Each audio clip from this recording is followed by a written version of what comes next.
Kembali lagi ke channel saya.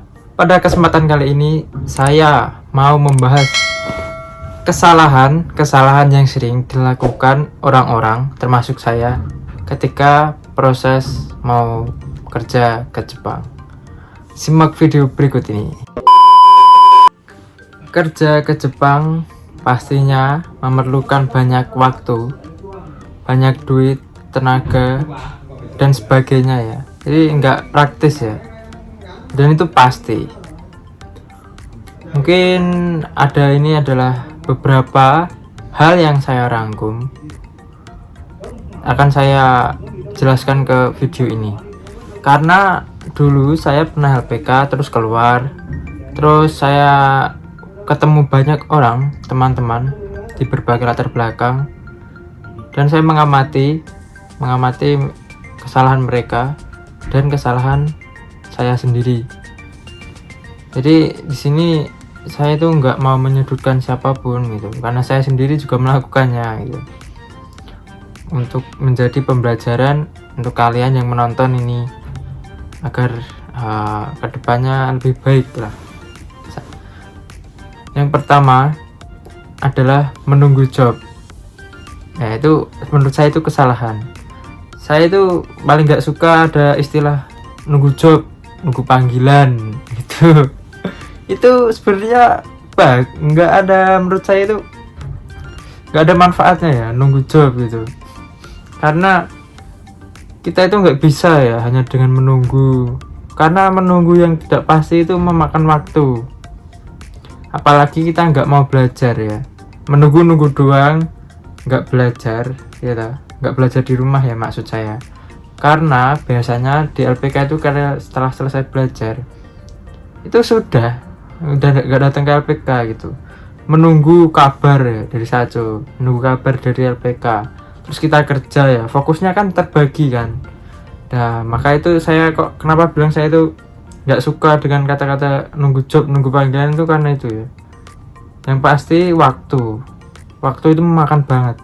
Enggak 1 bulan 2 bulan, itu bisa hampir 1 tahun.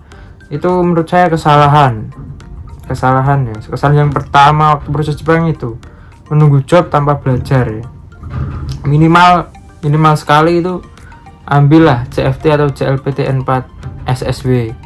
Apabila ketika nanti ada problem ya, kan kita bisa pindah proses ke Tokute Gino.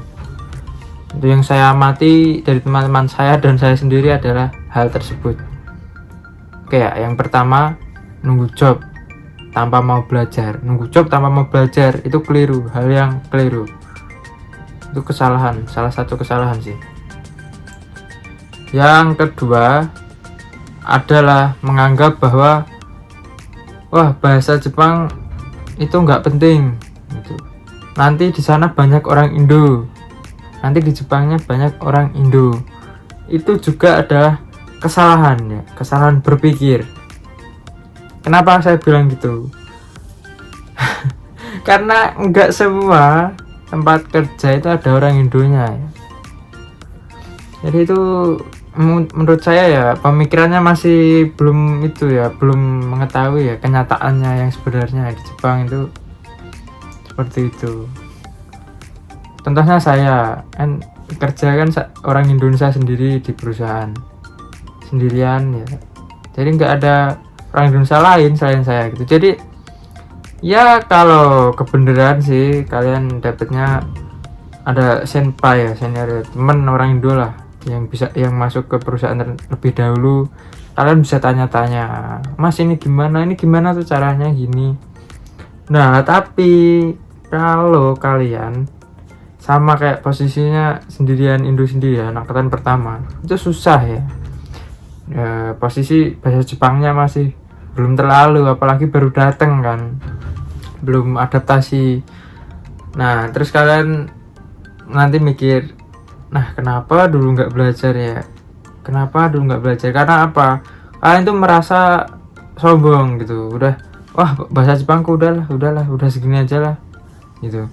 Bahkan kalian lulus JFT JLPT N4 itu nggak menjamin bisa kerja, nggak menjamin bisa komunikasi loh itu.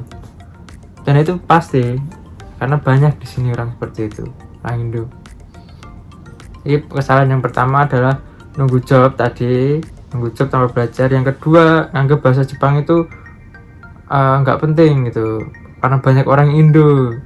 Itu dua kesalahan yang menurut saya sering dilakuin teman-teman, termasuk saya sendiri waktu proses Jepang.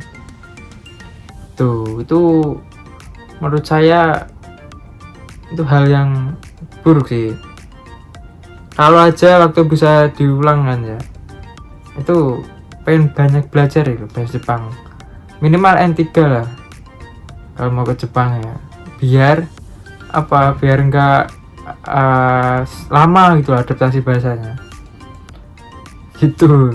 Menurut saya seperti itu ya, sedikit hal tersebut, itu pendapat saya. Terima kasih telah menonton video ini. Apabila ada salah kata, saya mohon maaf. Terima kasih.